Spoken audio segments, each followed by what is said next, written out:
Hello friends, welcome to affairs cloud learn to lead current affair channel. तो आज हम discuss करने जा रहे हैं 2 सितंबर के बहुत ही इंपॉर्टेंट करंट अफेयर्स हिंदी में। क्योंकि थोड़ा सा लेट हो गया ये वीडियो बिकॉज मेरी तबीयत जो है वो ठीक नहीं थी, जिसके कारण जो है वो थोड़ा सा लेट हो गए। लेकिन अदरवाइज हम जो है वो वीकली करंट अफेयर्स भी स्टार्ट कर रहे हैं अब सितंबर से, मंथली करंट अफेयर्स भी जो है वो स्टार्ट कर रहे हैं। तो हम स्टार्ट कर रहे हैं आज 2 सितंबर की बहुत ही इंपॉर्टेंट न्यूज़ है। जैसे आप यहाँ पे देख रहे हो, पिनाका राइफल्स को शामिल कर लिया गया है। और साथ ही साथ बहुत ही दुखद सूचना भी कि प्रणब मुखर्जी जी का देहांत भी हो गया है। तो 2 सितंबर 2020 की मुख्य न्यूज़। लेकिन उससे पहले अगर आप हमारा ऐसी ही न्यूज़ चाहते हो, ऐसा ही कोर्स जो है वो चाहते हो, तो आप हमारी पीडीएफ जो है वो परचेज कर सकते हो। बहुत ही मिनिमल कॉस्ट है और इसके लिए आपको हमारी साइट को विजिट करना पड़ेगा, that is affairs cloud slash current affairs. उसमें आपको daily current affairs, weekly current affairs और मंथली करंट अफेयर्स जो है वो मिलेंगे। इवन आपको जो है वो डेली क्वेश्चन एंड आंसर की फॉर्म में भी जो है वो मिलेगा। और साथ ही साथ वीकली टेस्ट और मंथली टेस्ट भी आप दे सकते हो।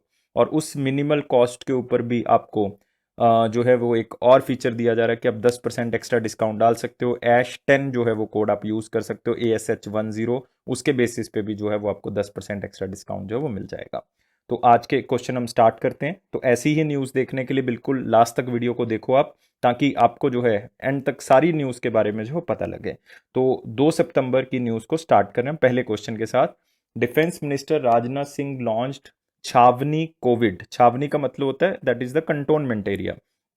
कोविड योद्धा संरक्षण योजना फॉर हुम, किसके लिए जो है वो छावनी जो कोविड अभी योद्धा संरक्षण योजना जो है वो स्टार्ट की गई है राजनाथ जी के द्वारा। तो आप मुझे बताओगे, ऑप्शंस आपके पास हैं। और गाइस 300 लाइक्स जो है वो हमें चाहिए वीडियो के ऊपर, ताकि हम और कंटेंट जो है वो आपके लिए लेके आ सके, कुछ बर्निंग इश्यूज आपके लिए बना सकें, कुछ स्टैटिक जीके के बेसिस पे लिए आपके लिए जो कुछ चीज़ें बना सकें। तो ये सारी चीज़ें करने के लिए आपका साथ चाहिए और इसके लिए आपके लाइक्स जो है वो बहुत ज़्यादा हेल्प करेंगे।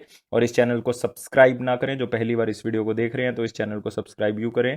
और ये मेरा और अफेयर्स क्लाउड का इंश्योरेंस है कि आप जो है वो कोई भी क्वेश्चन जो है यहाँ से बाहर नहीं जाएगा और ना ही हम जाने देंगे। तो आंसर क्या होगा इसका दोस्तों, फटाफट बताएगा क्या आंसर होगा। और ये एक तरह की, अगर आप देखोगे, ये छावनी कोविड जो योद्धा संरक्षण योजना है, ये एक तरह की लाइफ इंश्योरेंस जो है वो स्कीम है। इसमें जो 10,000 एम्प्लॉयज़ हैं जो अलग अलग कंटोनमेंट एरिया में जो है वो काम कर रहे हैं इंडिया के, मतलब 62 टोटल कंटोनमेंट बोर्ड्स हैं इंडिया के अंदर।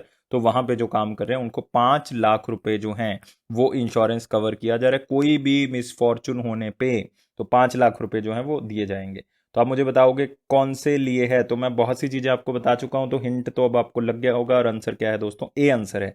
मिलिट्री कंटोनमेंट के जो हम कह सकते हैं योद्धा हैं, एम्प्लॉयज़ हैं, उनको ये जो है वो स्कीम का लाभ मिलेगा। और राजनाथ जी ने इसको लॉन्च किया है, तो आप यहाँ पे देख सकते हो जो कंटोनमेंट एरिया के अंदर काम करते हैं। और LIC जो है वो ये इंश्योरेंस करेगी और लगभग 10,000 एम्प्लॉयज़ को इसका बेनिफिट जो है वो मिलेगा। और आपने याद रखना है कितने रुपए मिल रहे हैं, 5 लाख रुपए जो है वो इसमें दिए जा रहे हैं। और ये सब तरह के एम्प्लॉयज़ के लिए, लाइक चाहे वो परमानेंट है, चाहे वो कॉन्ट्रेक्चुअल है, चाहे वो डॉक्टर्स हैं, पैरामेडिक्स हैं, कोई भी है, चाहे वो सैनिटेशन स्टाफ है, इवन उनके लिए भी जो है ये बेनिफिट मिलेगा। टोटल 62 कंटोनमेंट बोर्ड्स हैं, मैं बता चुका हूँ, और 5 लाख रुपए जो है वो ईच दिया जाएगा। और मिनिस्ट्री ऑफ डिफेंस के बारे में दोस्तों आपको पता ही है, यूनियन मिनिस्टर राजनाथ जी हैं। मिनिस्टर ऑफ स्टेट कौन है, श्रीपद येसो नाइक जी हैं। और LIC के बारे में आपने याद रखनी है इंपॉर्टेंट चीज़ें। LIC के चेयरमैन कौन है, LIC के चेयरमैन है MR कुमार। कौन है, MR कुमार। जो भी न्यूज़ में आ गया उसको आपको पता होना चाहिए। LIC आ गया तो LIC के बारे में पता होना चाहिए, that is MR Kumar. Headquarters LIC का आपको पता ही है, मुंबई महाराष्ट्र। इसी से रिलेटेड अगर आप कोई न्यूज़ देखोगे तो यहाँ पे आपको मिलेगी रिसेंट रिलेटेड न्यूज़ में। तो आप देखोगे union defence minister Rajnath ji से हैं, उन्होंने अभी डिफेंस टेस्टिंग इंफ्रास्ट्रक्चर स्कीम को जो है वो लॉन्च किया है, ताकि जो इंडिया में जो है वो खास करके, क्योंकि अभी आपने देखा होगा 101 चीज़ों के ऊपर बैन लगा दिया जो हम बाहर से मंगवाते थे, इंडिया में हम जो है वो उसको बनाएंगे। तो मतलब ये 400 करोड़ रुपए डिफेंस टेस्टिंग इंफ्रास्ट्रक्चर स्कीम के ऊपर लगा दिए गए। इसका मतलब है कि हम डोमेस्टिक मैन्युफैक्चरिंग को इम्प्रूव करना चाहते हैं regarding the defence and the aerospace. तो ये किस लिए दिए गए, ताकि मेक इन इंडिया डिफेंस के अंदर जो है वो हम इम्प्रूव कर सकें। नेक्स्ट दूसरी न्यूज़ इसी से रिलेटेड है कि एक mobile virology research and diagnostic जो है लेबोरेटरी अभी जो है वो स्टार्ट की गई है राजनाथ जी के द्वारा। और ये बेसिकली किस लिए है, ताकि इसमें क्या किया जा सके, मोबाइल BSL थी VRDL लैब जो है वायरलेस से रिलेटेड चीज़ों की जो है वो स्टडी कर सके, उनके ऊपर रिसर्च जो है वो की जा सके। इवन डीआरडीओ ने इसको जो है वो डेवलप किया है, और इसको सबसे पहले इस्टेब्लिश किया गया है एसिक का एक एसिक हॉस्पिटल है, कहाँ पे, हैदराबाद के अंदर, तो वहाँ पे जो है वो इसको लगाया गया है। तो नेक्स्ट न्यूज़ के ऊपर आते हैं। Which country extended an emergency support loan of up to 50 billion Japanese yen. तो ऑलमोस्ट जो अगर आप देखोगे ये 3500 करोड़ के आसपास हो गया।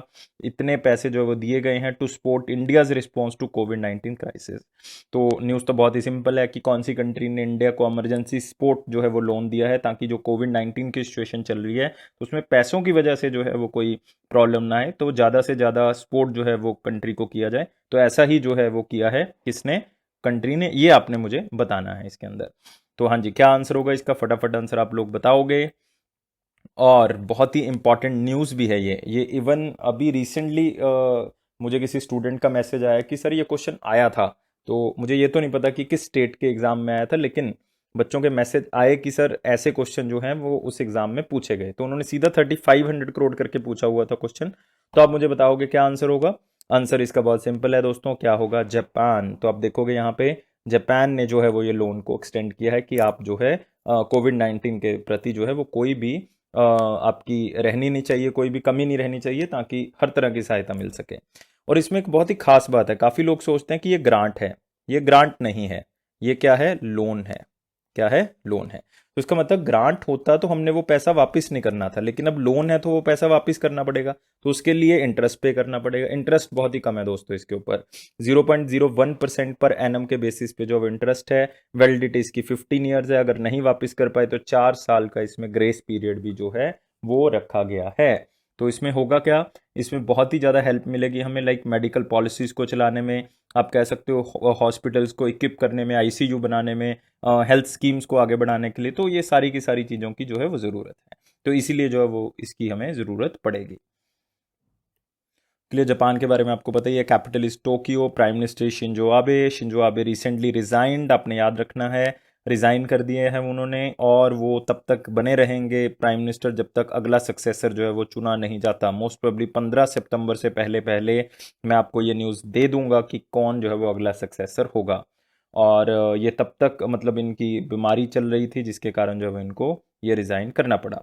करेंसी आपको पता ही है, जैपनीज येन।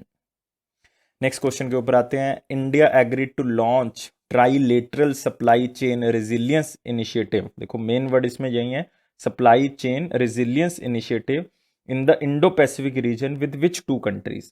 कौन सी दो कंट्रीज के साथ इंडिया जो है वो टाई अप कर रहा है, ताकि वो ट्रेड को इंडिया पैसिफिक रीजन में जो है वो बढ़ा सके, ताकि जो चाइना का जो हम कह सकते हैं कि वहाँ पे बिल्डअप किया हुआ अपना इमेज है वो क्या कर सके, वीक कर सके। तो इसके लिए जो है वो दो कंट्रीज ने इंडिया का साथ और दिया है। देखो सिंपल सी एक कंसेप्ट है कि मान लो ये इंडिया है, और यहाँ पे आप देखोगे इंडोनेशिया है नीचे, और यहाँ पे साउथ चाइना सी है। जस्ट मैं इमेजिनेशन के बेसिस पे बता रहा हूँ आपको। तो अगर ये सारा का सारा लैंड लॉक्ड है यहाँ पे, तो अगर आपने इंडिया से साउथ चाइना सी की तरफ जाना है तो आपके पास एक ही रास्ता है, वो कौन सा है, दिस वन। और यहाँ पे आती है क्या, स्टेट ऑफ मलक्का। क्या आती है, स्टेट ऑफ मलक्का। न्यूज़ में भी आजकल तो आपने याद रखना है, स्टेट ऑफ मलक्का जो है वो बेसिकली क्रॉस करके जो है वो ये पैसिफिक ओशन का ये वाला पार्ट आपके पास आएगा। और ये इंडो पैसिफिक रीजन के अंदर जो है वो दो कंट्रीज ने इंडिया का इनिशिएटिव किया, ताकि हम ट्रेड को इतना बढ़ाएं कि सप्लाई चेन में कोई भी दिक्कत जो है वो ना आए। उसमें ट्रांसपेरेंट ट्रेड होगा, इन्वेस्टमेंट अच्छी होगी, इन्वायरमेंट के बेसिस पे आप काम कर सकते हो, फ्री ट्रेड के ऊपर काम कर सकते हो। तो इस चीज़ों के ऊपर अगर काम करेंगे तो बाय डिफ़ॉल्ट उन कंट्रीज़ का भी यहाँ पे प्रेशर जो है वो क्या होगा, बिल्ट होगा। तो आप मुझे बताओगे वो कंट्रीज़ दो कौन सी हैं जो इस इनिशिएटिव के साथ जुड़ी हैं इंडो पैसिफिक रीजन के अंदर। हाँ जी, तो क्या आंसर होगा इसका। आंसर बहुत ही सिंपल है दोस्तों, आंसर क्या है इसका, अभी एक तो मैं बता के हटा हूँ, जापान तो होगा ही होगा, क्योंकि चाइना को टैकल करने में जापान भी कंट्रोल कर रहा है। और अगर आप न्यूज़पेपर पढ़ते हो तो इसका मतलब ऑस्ट्रिया नहीं आएगा भाई, ज़्यादातर लोगों ने ऑस्ट्रिया लगा दिया, आंसर ऑस्ट्रेलिया है। आंसर ऑस्ट्रेलिया और जापान है। जापान तो आएगा ही आएगा, साथ में ऑस्ट्रेलिया भी आएगा, क्योंकि ऑस्ट्रेलिया ने भी काफ़ी आप लगा सकते हो कि बैन लगा दिया चाइना के प्रोडक्ट्स के ऊपर। तो ऑस्ट्रेलिया और जापान दोनों इंडिया का साथ दे रहे हैं।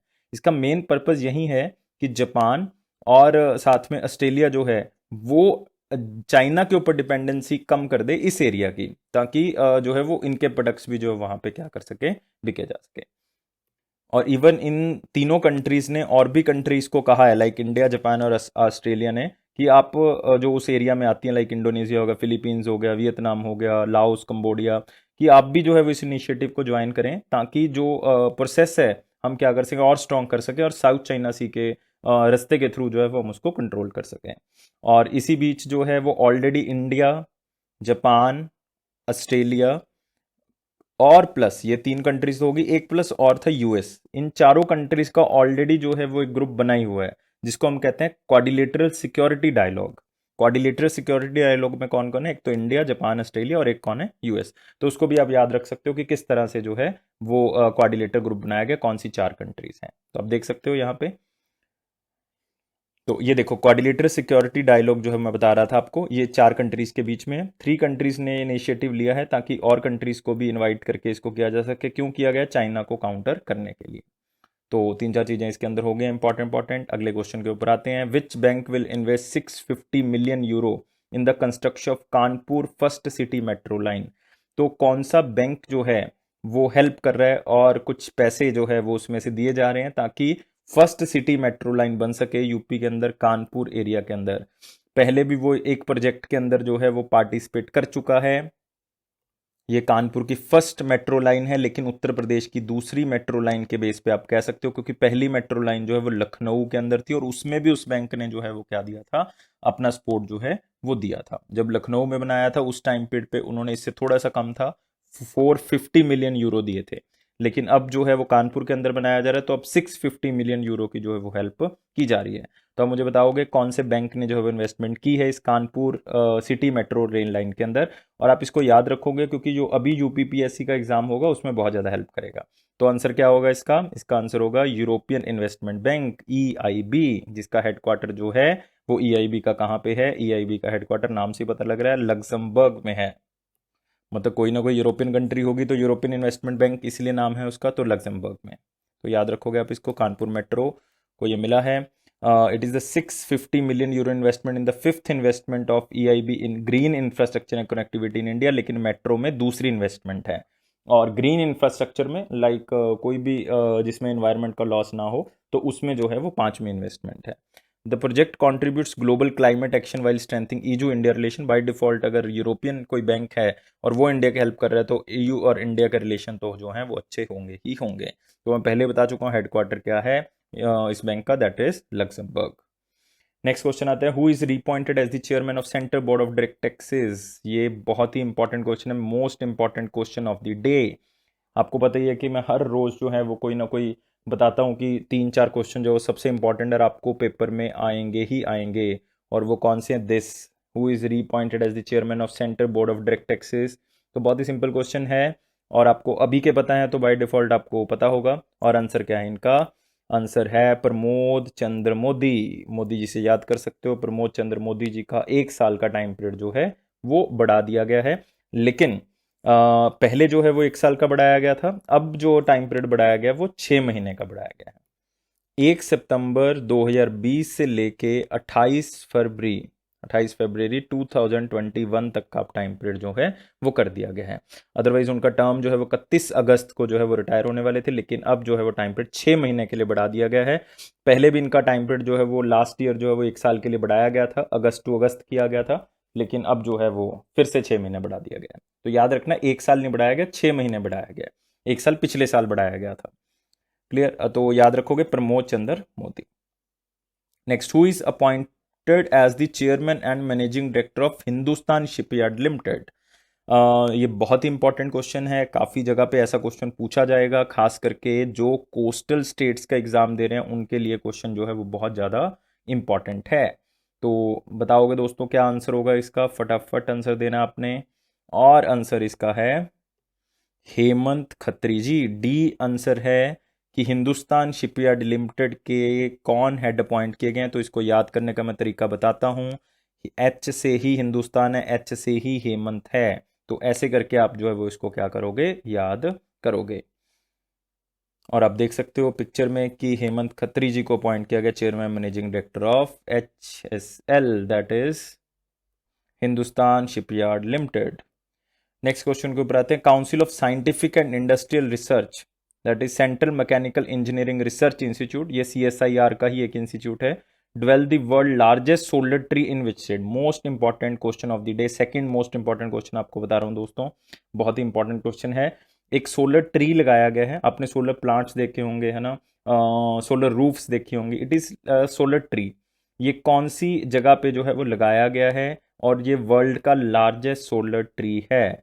और एक मैं आपको इसमें हिंट देता हूँ कि जहाँ पे इसका हेडक्वार्टर है CMERI का, मतलब central mechanical engineering research institute का, वहीं पे इसको लगाया गया है। तो पहले अपने कॉम्प्लेक्स में लगाएंगे ना, तो आपने बताना है कि कहाँ पे इसको लगाया गया है। तो इसका आंसर बहुत ही सिंपल है, अब तक तो आप ऑप्शंस पढ़ चुके होंगे, और इसका आंसर हमारे पास आ रहा है वेस्ट बंगाल। वेस्ट बंगाल, दुर्गापुर में जो है वो उनका हेडक्वार्टर भी, और दुर्गापुर में ही जो है वो इसको लगाया गया है। आप देख सकते हो वर्ल्ड लार्जेस्ट सोलर ट्री। तो 11.5 मतलब 11.5 किलो वॉट जो है वो इसकी पीक कैपेसिटी है। तो बाय डिफ़ॉल्ट जो है वो बहुत ही ज़्यादा जो है वो हेल्प करेगा अपने एरिया में भी और आसपास के एरिया में भी। तो क्लीन एनर्जी का सोर्स है, मैं पहले ही बता चुका हूँ, इंडिया ने 175 गीगावाट जो है वो क्लीन एनर्जी रिसोर्सेज को प्रोड्यूस करना है। कब तक? 2022 तक, और 2030 तक 450 गीगावाट को प्रोड्यूस करना है। और 175 गीगावाट में जो क्वेश्चन है वो आ सकता है आपको, सोलर कितना है, 100 गीगावाट जो है वो सोलर का है, 60 गीगावाट जो है वो किसका है, विंड का है, और 5 गीगावाट जो है वो हाइड्रो पावर का है। और जो बाकी बचा 10 गीगावाट जो है वो कहाँ से आएगा? बायो पावर से आएगा, कोई बायोफ्यूल होगा तो वहाँ से लिया जाएगा।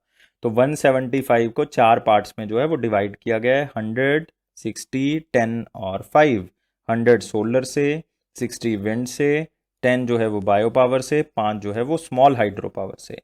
तो इस तरह से जो है वो इसको जनरेट किया जा रहा है। तो अपने याद रखना है कहाँ पे लगाया गया, दुर्गापुर में। मैं बता चुका हूँ कितने किलोवाट पीक है, 11.5 किलोवाट पीक है। और ग्रीन पावर जो है वो इतने के आसपास यूनिट्स जो है वो क्या करेगा, प्रोड्यूस करेगा। It is a clean energy resource. Next question आते हैं, what who has introduced an artificial intelligence powered voice chatbot named as Ligo on Google assistant. जो लोग बैंक का एग्जाम दे रहे हैं उनके लिए ये मोस्ट इंपॉर्टेंट कैटेगरी का क्वेश्चन है, मतलब तीसरा इंपॉर्टेंट क्वेश्चन है। IBPS में क्वेश्चन ये आएगा। मतलब ऐसे जो होते हैं ना कि जिसमें कोई नाम है किसी प्रोजेक्ट का या कुछ और है, तो ऐसे क्वेश्चंस तो 99% चांस होते हैं कि क्वेश्चन आएगा ही आएगा। तो ये उनमें से ही एक क्वेश्चन है। तो आपने बताना है किस बैंक ने जो है इस वॉइस चैटबॉट को जो है वो स्टार्ट जो है वो किया है गूगल असिस्टेंट के साथ। गूगल असिस्टेंट के साथ मतलब वॉइसली आप जो है वो कुछ भी बोलोगे तो उसके थ्रू जो है वो आंसर जो है वो देगा। तो उस ऐप का, या आप कह सकते हो चैटबॉट का जो नाम है जो है वो क्या है, लीगो है। तो बताओ भाई, लीगो किसने स्टार्ट किया है? ये स्टार्ट किया है, हाँ जी, ICICI prudential life insurance company ने जो है वो इसको स्टार्ट किया है। आप देख सकते हो चैटबॉट यहाँ पे। और ये कोई भी तरह की आपकी कस्टमर कंप्लेंट है या कोई भी कस्टमर सर्विस आपको चाहिए तो इस चैटबॉट पे जो है वो आप बता सकते हो। इवन इसमें वॉइस कमांड है, मैं पहले बता चुका हूँ, गूगल असिस्टेंट है इसमें, तो बाय डिफ़ॉल्ट आप इसको यूज़ कर सकते हो। तो लाइफ इंश्योरेंस कंपनी के बारे में, ICICI प्रूडेंशियल के बारे में, तो इसका जो हेडक्वार्टर है वो याद रखना आपने, मुंबई। मैनेजिंग डायरेक्टर याद करने की ज़रूरत नहीं। और आपने एक बात और याद रखनी है कि ये दो कंपनीज का बेसिकली एक टाई अप है। एक तो ICICI बैंक तो होगा ही होगा इसमें, एक प्रूडेंशियल कॉर्पोरेशन है जिसका हेडक्वार्टर कहाँ पे है, यूनाइटेड किंगडम में।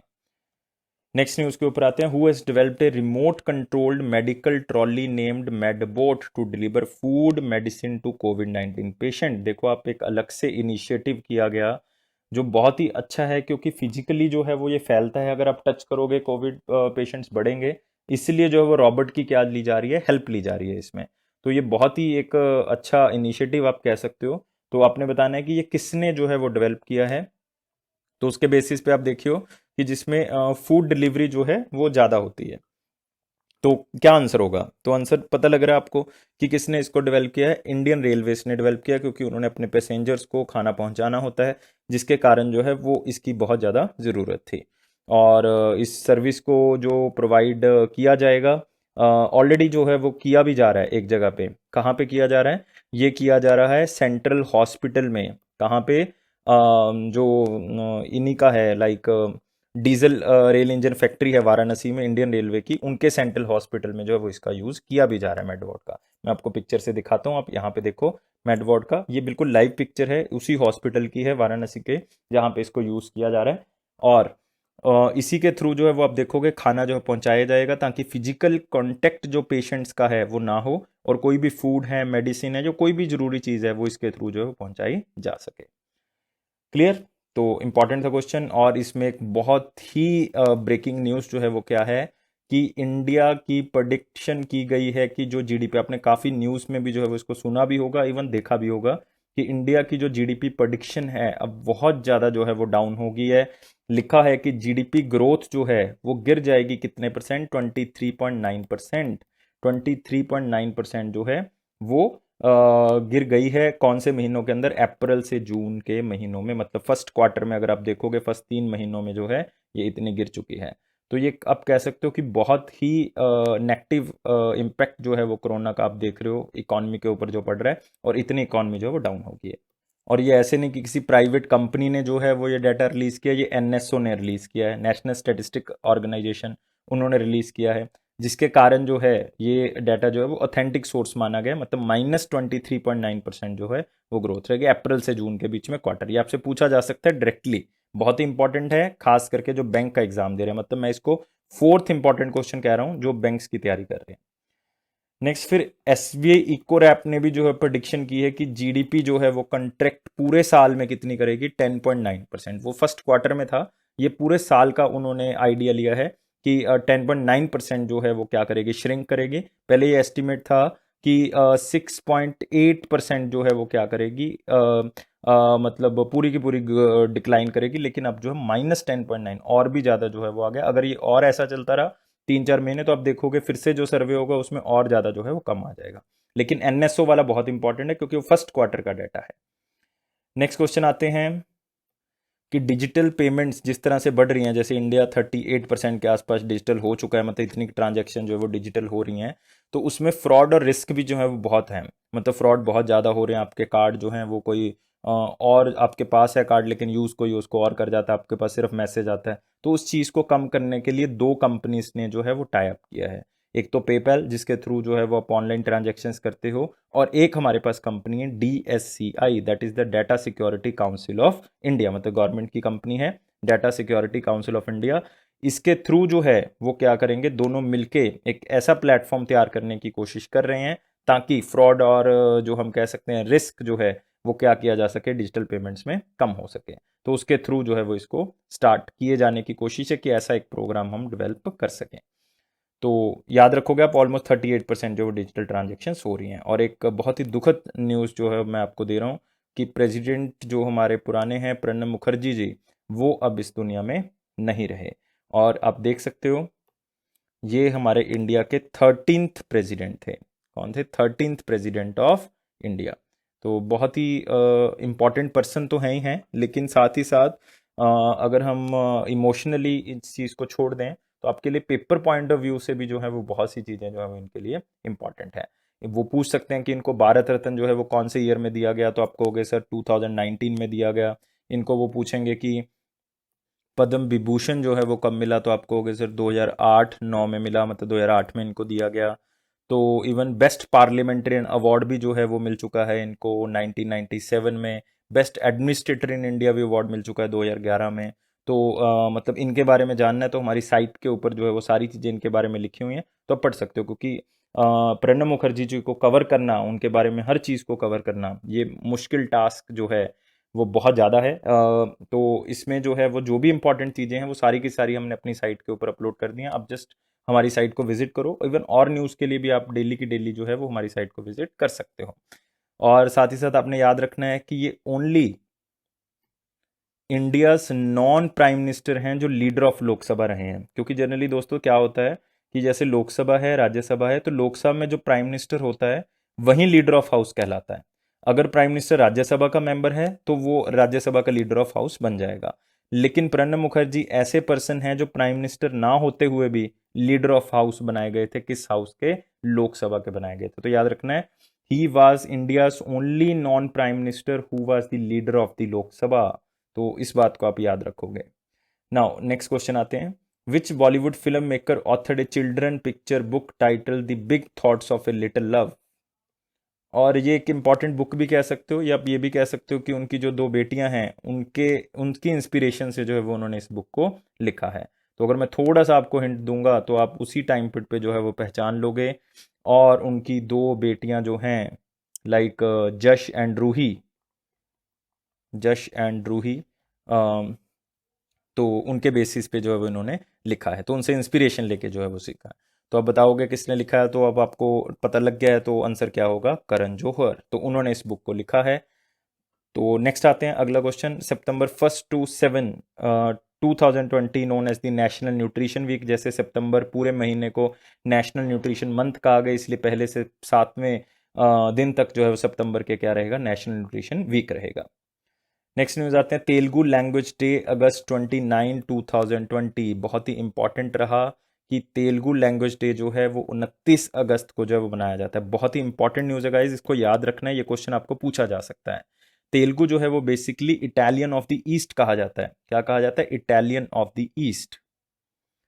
क्यों कहा जाता है Italian of the east, because इनका मानना था कि जो तेलुगु लैंग्वेज है वो भी जो है वो वॉवल से एंड होती है, और इटालियन लैंग्वेज है वो भी जो है वो किससे एंड होती है, वॉवल से एंड होती है। मतलब इटालियन लैंग्वेज जो है और जो इटालियन लैंग्वेज है वो भी ए मतलब लास्ट में वॉवल से क्या हो रही है, एंड हो रही है। इटालियन नहीं, basically Italia, language is Italia. तो उसके बेसिस पे जो है ये वो हो रहा है, इसलिए जो है वो निकोलो दी कॉन्ती, उनके जो फेमस पर्सन है, उन्होंने ये कहा था it is the Italian of the east. और साथ ही साथ ये फोटो जो आप देख रहे हो यहाँ पे, ये है famous Telugu writer that is Venkatra Ramamurthy. ये 29 अगस्त को इसलिए मनाया जाता है क्योंकि इनकी क्या है, ये बर्थ एनिवर्सरी है। क्या नाम है इनका, वेंकटा रामामूर्ति जी के नाम से इसको मनाया जाता है। तो ये आप थोड़ा सा याद रखोगे। Next, which state launch 2 citizen centric mobile application अमा शहर और स्वच्छ शहर। मतलब आप कह सकते हो अमा शहर और स्वच्छ शहर। तो बताओगे कौन सी स्टेट है जिन्होंने ये 2 सिटीजन सेंट्रिक मोबाइल एप्लीकेशन, मतलब लोगों को सुविधा प्रदान करने के लिए जो उनकी आप कह सकते हो जो सर्विसेज सरकार ने देनी है, वो इसमें 2 ऐप्स जो है वो सरकार ने लॉन्च किया ताकि लोगों को किसी भी तरह की दिक्कत जो है वो ना आए। खास करके जो अर्बन लोकल बॉडीज की तरफ से कुछ भी सबमिट करना है, लाइक उन्होंने कोई सर्टिफिकेट सबमिट करना है, उन्होंने कोई पैसे के लेन देन के बारे में सबमिट करना है, वो इस ऐप के ऊपर लोकल अर्बन बॉडीज भी जो है वो इसमें क्या कर सकती हैं, सबमिट कर सकती हैं। और ये ऐप स्टार्ट की गई है नवीन पटनायक जी के द्वारा, और वो मुख्यमंत्री हैं कौन सी स्टेट के, उड़ीसा के। तो आप देख सकते हो यहाँ पे इन्होंने इसको लॉन्च किया। The apps that enable local urban bodies to submit the utilisation certificate over online for the मेटरमेंट ऑफ फिजिकल मैनेजमेंट। तो वो सर्टिफिकेट्स को इसके ऊपर जो है वो अपलोड कर सकते हैं। Next, ministry of home affairs notified the rules of transactions of business for which state, कि किस तरह से जो है वो वहाँ पे काम होगा, किस तरह से जो है वो पुलिस काम करेगी, किस तरह से एमएलए काम करेंगे, किस तरह से लेफ्टिनेंट गवर्नर जो है वो काम करेंगे, क्या पावर रहेगी उनके पास, कितने डिपार्टमेंट्स होंगे उस यूटी या स्टेट में। तो आप मुझे बताओगे क्या आंसर है कि कौन सी यूटी या स्टेट के लिए ये रूल्स एंड रेगुलेशन जो है वो इशू किए गए हैं मिनिस्ट्री ऑफ होम अफेयर्स के द्वारा। तो आंसर फिर से बहुत सिंपल है, इसका आंसर क्या है, जम्मू एंड कश्मीर। कि किस तरह से काम होगा, लाइक मैं आपको बताता हूँ कि किस तरह से यहाँ पे उन्होंने इंस्ट्रक्शन जो है वो दी हैं। जैसे नोटिफिकेशन आई है कि रिस्पॉन्सिबिलिटी जो है वो सेंटर और appointed functionaries and the legislator अभी मतलब एमएलए है नहीं जम्मू में, जब भी होंगे तो उनके बीच में रिलेशन जो है वो कैसा होगा, किस तरह की रिस्पॉन्सिबिलिटीज होंगी, वो सरकार ने क्लियर कर दिया है। Police, civil services and anti corruption bureau Jammu Kashmir का किसके हाथ में होगा, लेफ्टिनेंट गवर्नर के हाथ में होगा। और लेफ्टिनेंट गवर्नर और काउंसिल ऑफ मिनिस्टर में अगर कोई डिस्प्यूट है, क्योंकि आजकल आप देख रहे हो दिल्ली में खास करके अनिल बाईजल जी के साथ डिस्प्यूट चलता रहता है, और अगर आप देखोगे पुडुचेरी में वो जो हमारी लेडी हैं, लाइक किरण बेदी जी, उनके साथ डिस्प्यूट चलता रहता है चीफ मिनिस्टर का। तो जिसके कारण ये पहले क्लैरिफाई कर दिया है कि लेफ्टिनेंट जनरल और काउंसिल ऑफ मिनिस्टर का अगर कोई डिस्प्यूट होता है तो वो एलजी जो है मतलब लेफ्टिनेंट गवर्नर जो है वो मैटर को किसको रेफर करेंगे, प्रेसिडेंट को रेफर करेंगे, और एलजी को वही करना पड़ेगा जो प्रेसिडेंट कहेंगे। तो उसके बाद जो है वो डिसीजन लिया जाएगा। और टोटल ये भी कह दिया कि कितने डिपार्टमेंट्स होंगे, 39 डिपार्टमेंट्स होंगे, ये भी इसमें बता दिया गया। 39 डिपार्टमेंट्स सभी तरह के होंगे, like school education, higher education, horticulture. तो जब भी इलेक्शन होंगे तो सारे डिपार्टमेंट जो है एलोकेट हो जाएंगे। LG will the final authority in transfer posting of officers all India services police और एंटी करप्शन ब्यूरो। सारी पावर जो है वो LG के पास है, मतलब सिंपली कह सकते हो सेंट्रल गवर्नमेंट के पास है, तो वो यूज कर सकते हैं इसको।